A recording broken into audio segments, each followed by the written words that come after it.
সরকার যে পদক্ষেপগুলো নিচ্ছে এবং যারা গার্মেন্টস ব্যবসার সঙ্গে সরাসরি জড়িত হাজার হাজার কোটি কোটি লোকের আসলে রুচি এই শিল্পের সাথে জড়িত, আমাদের জন্য খুব টেনশনের বিষয়। কিন্তু সরকারের পদক্ষেপগুলো এনসিপি কিভাবে দেখছে? ঠিকঠাক? আপনার কি মনে হয় যে আমরা ভালো একটা কিছু, এই চিঠি চালাচালিতে ভালো একটা কিছু আসবে?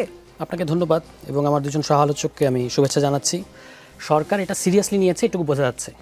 সো সেইটা আমরা সমর্থন করি, কিন্তু কিছু কিছু পদক্ষেপের ব্যাপারে আমাদের সন্দেহ আছে বা প্রশ্ন আছে। যেমন ট্রেড গ্যাপের ব্যাপারটা সম্ভবত আমি যেটা দেখলাম যে তারা মাংস আমদানির কথা চিন্তা করছে।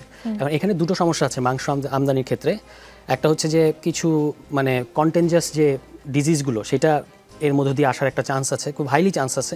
দ্বিতীয়ত হচ্ছে আমাদের দেশের খামারিরা কিন্তু একটা চাপের মধ্যে পড়বে। এই মাংস আমাদের মতো দেশে মাংস আমদানির মানে আমেরিকা থেকে মাংস আমদানি করতে গেলে এটার কিন্তু একটা চাপ আছে। তো এই দুটো জিনিস কিভাবে সরকার ট্যাকেল করবে এটা হচ্ছে আমরা দেখতে চাইবো আর কি।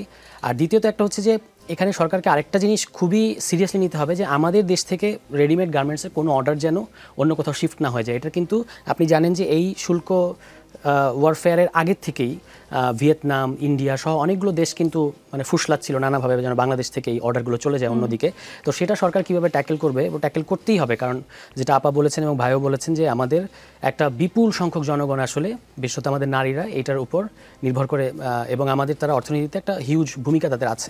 তো সেই ক্ষেত্রে আমরাও উদ্বিগ্ন। তবে আমরা মনে করি যে আমাদের ফরেন পলিসিতে একটা দৃশ্যমান পরিবর্তন কিন্তু আমরা দেখতে পাচ্ছি। মানে আমরা একটা সভরেইন কান্ট্রি হিসেবে মানে অনেক জায়গায় অনেকগুলো স্টেপস আমরা দেখতে পাচ্ছি যেখানে আমাদের দেশের স্বার্থটাই সরকারের প্রধান বিবেচনা হচ্ছে। অন্তত গত কয়েকটা ইস্যুতে আমরা এটা অবশ্যই মানতে হবে। তো সেই ক্ষেত্রে আমরা ট্রেড গ্যাপ কমাতে হবে, এটা ঠিক আছে।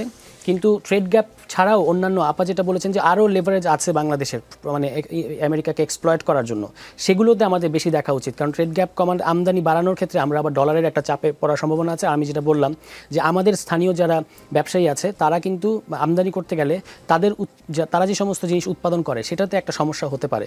তো এই দুটো জিনিস আমরা আনুষ্ঠানিকভাবে, যেহেতু ঈদের পরে আমরা এখন আনুষ্ঠানিকভাবে কাজ শুরু করি নাই, বেশ কিছু ইস্যু তৈরি হয়েছে। তার মধ্যে এটাও একটা ইস্যু, যে কনসার্নগুলো আমরা হয়তো আনুষ্ঠানিকভাবে জানাবো। তো আপাতত আমাদের অবস্থান এটুকুই যে আমরা খেয়াল করছি যে সরকার কিভাবে এই পরিস্থিতিটা হ্যান্ডেল করছে। অ্যাট দ্য সেম টাইম আমরা ক্রিটিক্যালি সমর্থন করছি সরকারকে এই মুহূর্তে, যে এই যে ট্রেড গ্যাপের এই প্রশ্নটা একটা প্রশ্নবোধক রেখেই আমরা মনে করছি যে সরকার এই সমস্যাটা নিয়ে, যেমন উপদেষ্টাদের নিয়ে ইতিমধ্যে একটা মিটিং হয়েছে, তারা অনেকগুলো কাজ করছে, সেটা আমরা পত্রপত্রিকার মাধ্যমে জানতে পেরেছি। সরকার এটা নিয়ে যে কাজ করছে সেটা বোঝা যাচ্ছে আর কি। তো আমরা আরেকটু দেখব।